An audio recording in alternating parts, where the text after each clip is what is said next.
Sondag 9 November was 'n besonderse dag vir NG Vishoek se lidmate. Dit was 'n senior erediens gewees en toe was dit senior ete en ons het sommer 'n familiefoto ook saamgeneem as 'n hele gemeente saam. Kleuterkerk, kindergeloof, kategese, die jeuggroep almal saam. Maar ons jeuggroep uit die J het besluit om die geleentheid te gebruik om ons 26ste verjaarsdag te vier. Deur strand toe te gaan. Ons het 'n gazebo opgeslaan, koek geëet, lekkers geëet, koeldrank gedrink, bal geskop, bal gepaas en net gejol. Dit is ook belangrik geweest dat ons vir die Here ook erkenning gee en dankie sê vir soveel jaar van uit die J wees. Ons het 'n teks gelees wat ons herinner het aan die liggaam van Christus en hoe ons almal uniek is en unieke gawes gekry het en hoe ons so mekaar op komplementeer. Natuurlik tot eer van die Here en tot uitbreiding van die koninkryk. Maar ek het vir die tieners ook gevra, dink so 'n bietjie, wat is vir jou belangrik aan kerk wees? Hoekom is dit belangrik om deel te wees van 'n gemeente? En dan ook verder, is daar ook iets waarvan jy hou van kerk wees, iets wat jy geniet?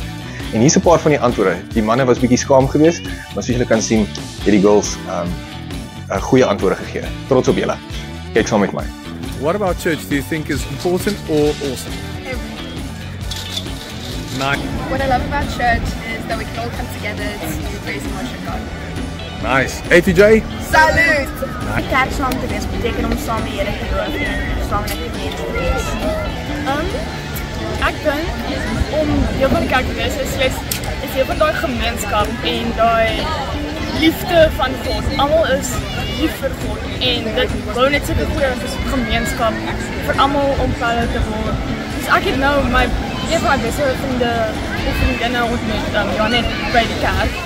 En dit is die vriendskap wat deur God gebaseer is. Dit is die beste. Baie dankie aan elkeen van die honderde, indien nie duisende ouers, leiers, mentors en selfs net gemeentelede met 'n hart vir jong mense se impak wat julle gehad het oor die afgelope 26 jaar.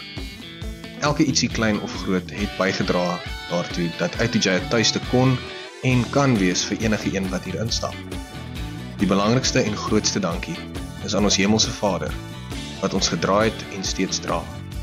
Here, ons is ongelooflik dankbaar en bitter lief vir U. Aan U al die eer.